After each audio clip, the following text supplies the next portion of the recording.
This session is being recorded, and in this session, we will focus on IELTS listening part 4.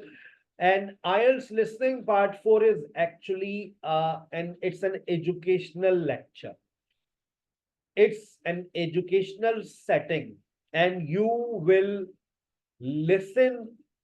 You will have no break. You will have no gap. कल आपने मेरे साथ IELTS listening part 1 किया था. मैंने जो आपको कुछ सदाबहार बातें बताई थी, आपको याद होंगी, वो आपको रिपीट होती हुई नजर आ रही थी. लेकिन यहां पर कोई सदाबहार बात नहीं है. यहां पर लेकिन एक बात तय है कि वो आप इसके अंदर ज्यादा टिप्स एंड ट्रिक्स का इस्तेमाल नहीं करता. नोट कर लो मेरी बात. टिप्स एंड ट्रिक्स का कमाल नहीं है. यहां पर सारा कमाल है फोकस का.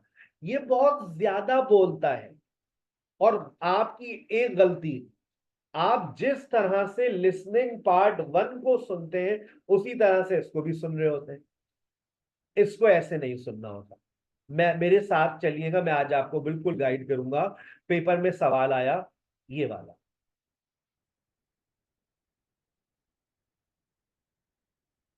You will hear part of a lecture on renewable energy that uses the power of the sea.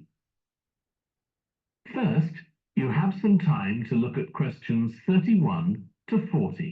अब आपने ये बात नोटिस करी कि इसने आपको कह दिया है कि भाई अब आपके पास 31 to 40 आप जाकर सुने. 31 to 40 जाकर रीड कर ले. ये बीच में कहीं नहीं रुकेगा. तो कुछ जो बेवकूफ बच्चे होते हैं वो 31 to 40 पढ़ना शुरू करते हैं, और 40 तक जब पहुंचते हैं वो कहते हैं now listen and answer question 31 to 40, और बच्चा भूल चुका होता है 31 पे क्या लिखा था. तो मेरी आपको एडवाइस है कि आप इतना ज्यादा पढ़ें, आप 31 to 35 पढ़ लें. ये जो हेडिंग्स होती है ना, यहाँ पर आपको ऑप्शन मिलता है, टाइम मिलता है आधा आधा सेकंड कि आप आगे जाकर रीड करें. आप मेरे साथ देखें, रीड मेरे साथ फॉलो कीजिएगा. आप 31 पहले रीड कर लें. देखें 31 में लिखा हुआ है more energy required because of growth in population and. अच्छा, ये बात आपको समझ आ जानी चाहिए. कभी भी ये अल्फाज वो नहीं बोलेगा. इन अल्फाजों का पैराफ्रेज होगा. जो ब्लैंक से पहले वर्ड्स लिखे होते हैं वो चेंज हो जाते हैं. फिर उसके बाद advantage, waves provide a dash source of energy. अब सर की एक टेक्निक नोट करना. तुम्हारे सारे बच्चे यहां बैठे होते हैं, गाड़ी का इंतजार कर रहे होते हैं. यहां से वो शुरू करेगा वेव्स एनर्जी, वो एडवांटेज बोलेगा. वो एडवांटेज की जगह भी नया वर्ड बोल देता है benefit, potential.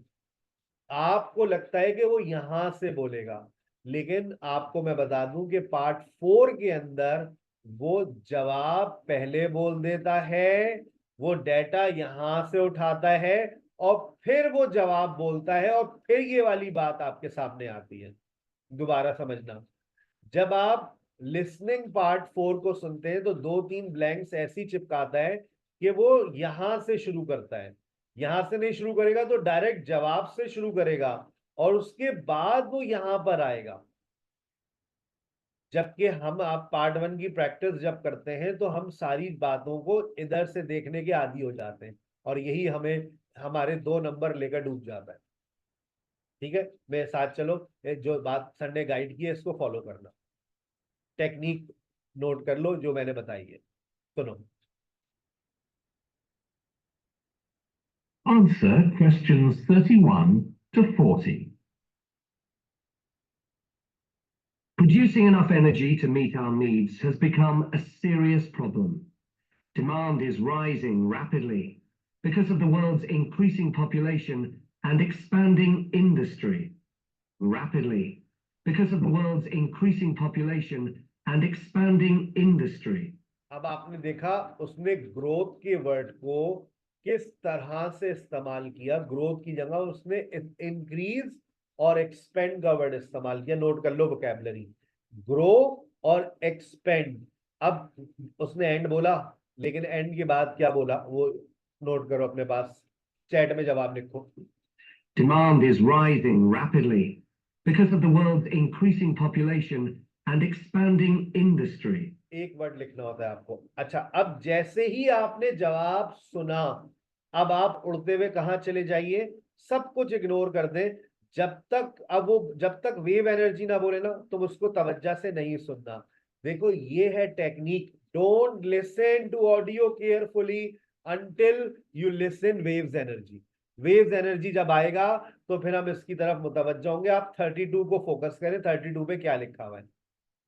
Burning fossil fuels like gas, coal, and oil seriously damages the environment, and they'll eventually run out. For a number of years now, scientists have been working out how we can derive energy from renewable sources, such as the sun and wind, without causing pollution. Today, I'll outline marine renewable energy, also called ocean energy, which harnesses the movement of the oceans. Marine renewable energy can be divided into three main categories: wave energy, tidal energy, and ocean thermal energy conversion. And I'll say a few words about each one. First, wave energy. मैंने आपसे कहा था ना शुरू में, ये मुश्किल नहीं है, ये ज्यादा बोलता बहुत है। और बच्चा कहता है शायद जवाब आ गया। जवाब तो अब आएगा। और आप सर की टेक्निक नोट करना। तुम उल्टे हाथ पे खड़े हुए हो, तुम अभी इंतजार में हो। वो बोलेगा एडवांटेज, वो बोलेगा वेव्स, वो बोलेगा provide.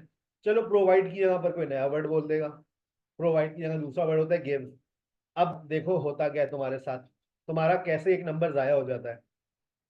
Numerous devices have been invented to harvest wave energy, with names such as Wave Dragon, the Penguin, and Mighty Whale. And research is going on to try and come up with a really efficient method. This form of energy has plenty of potential, as the source is constant. And अब आपने देखा, अब ये देखे, इसने पहले source का word ही बोल दिया। अभी आप सोच रहे थे कि वो बोलेगा डैश सोर्स, लेकिन उसने क्या बोला? method. This form of energy has plenty of potential, potential is equal to advantage. as the source is constant and there's no danger of waves coming to a standstill. तो आपने जवाब पकड़ लिया, दोबारा सुन लें।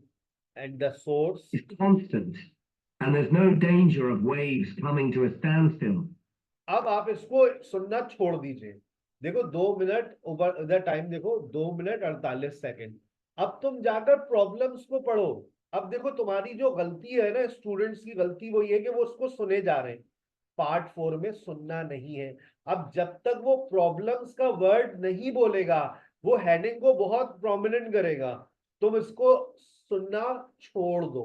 अब तुम जाओ 33 34 पढ़ो। Electricity can be generated using onshore systems, using a reservoir, or offshore systems.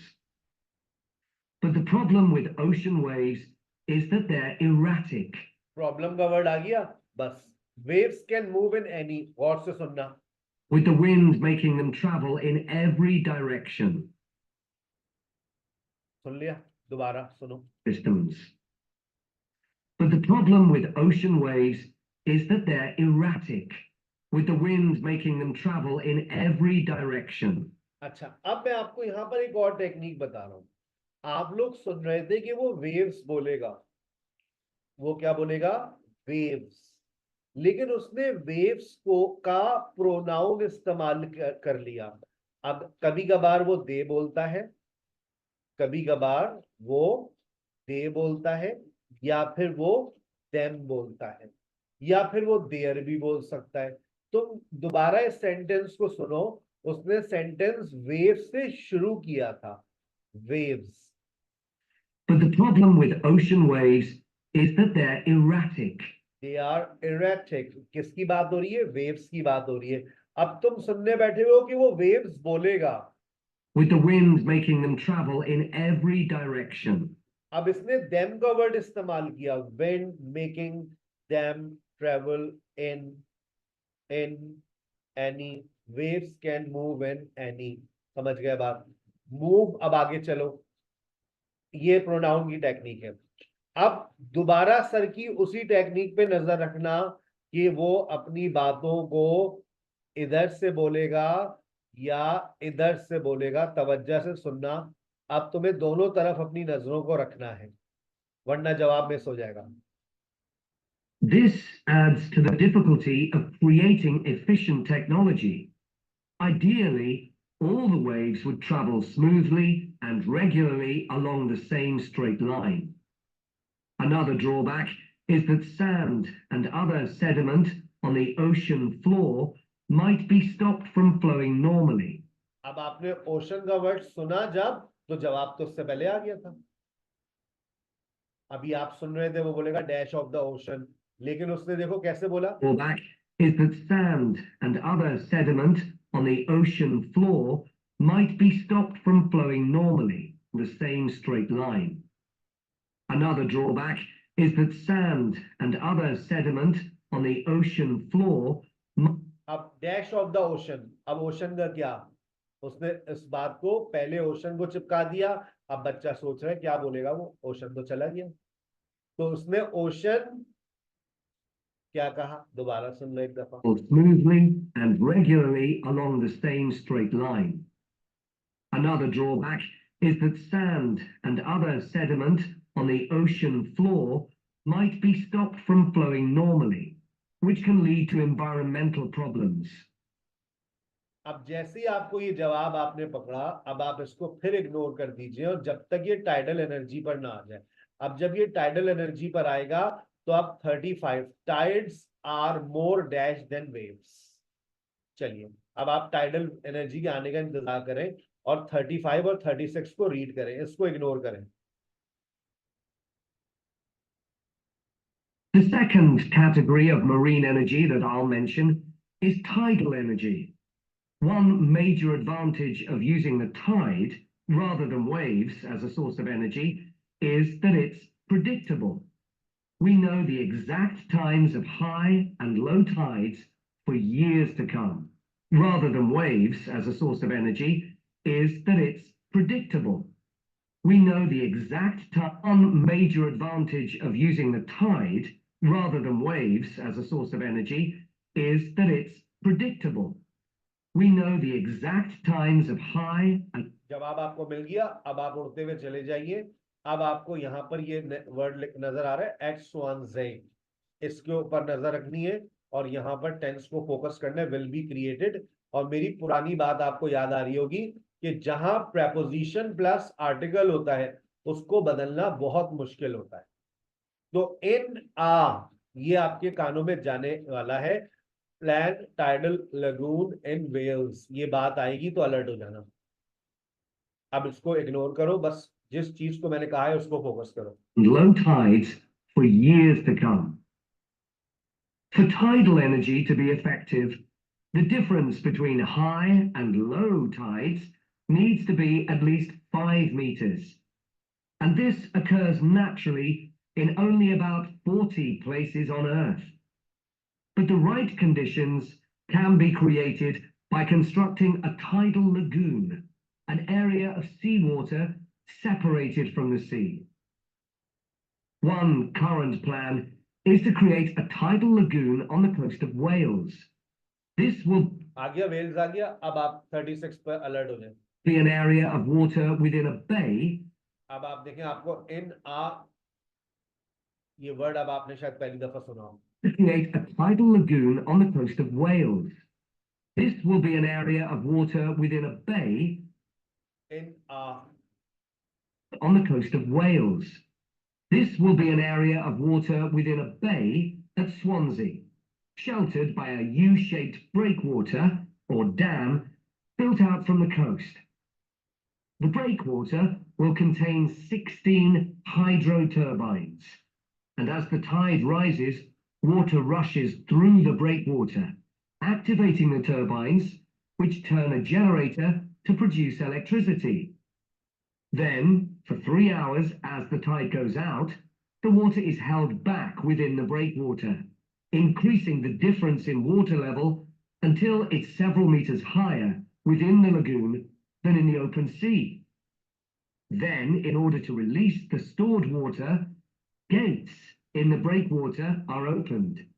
अब stored water is released through, ये वर्ड आपके सामने आ गया, दोबारा सुनो। the open sea.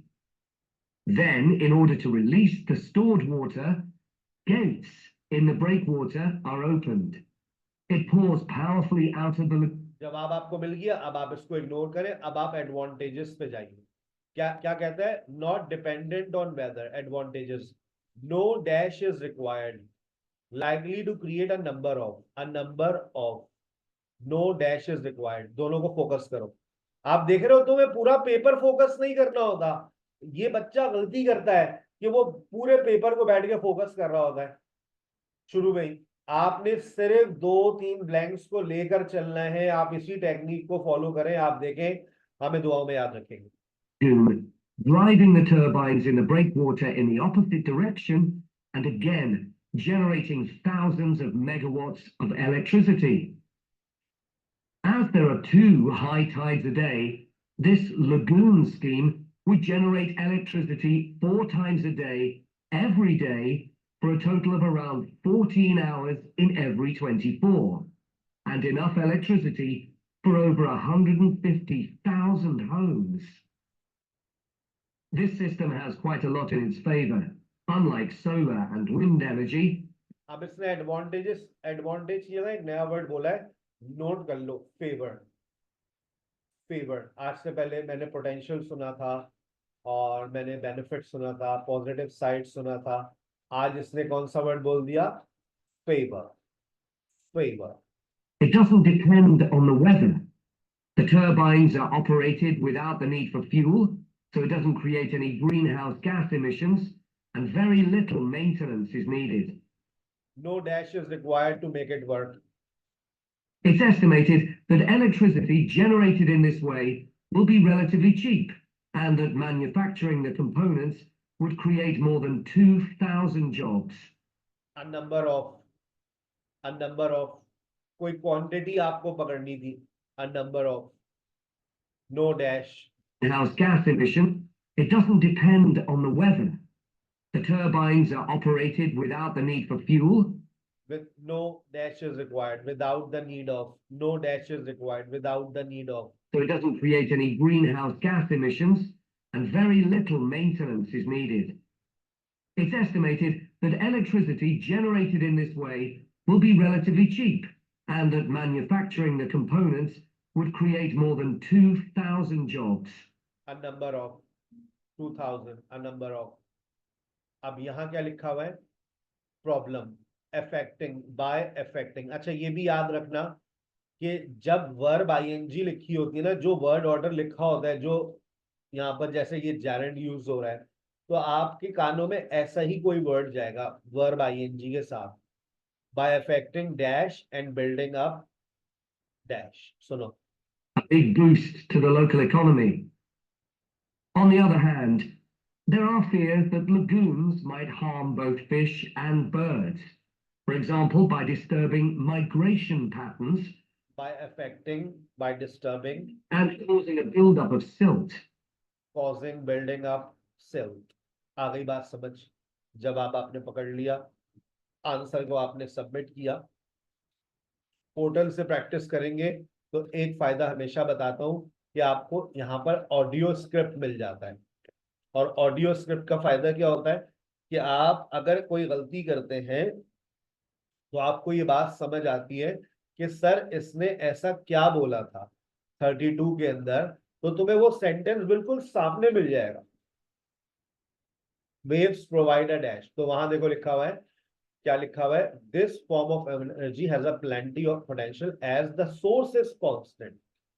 तो उसने देखो वो बात कैसे लिखी है, उसने बोली कैसे थी, तुम्हें आइडिया हो जाएगा। तो when you make mistake must read audio script. Audio script को लाजमी तौर पर अपने असाइनमेंट को सॉल्व करने के बाद रीड किया करें कि मैं गलती क्या कर रहा हूं, मैं गलती क्या कर रही हूं, और गलती क्यों हो रही है, वो कौन सा वर्ड है जो मैंने नहीं सुना।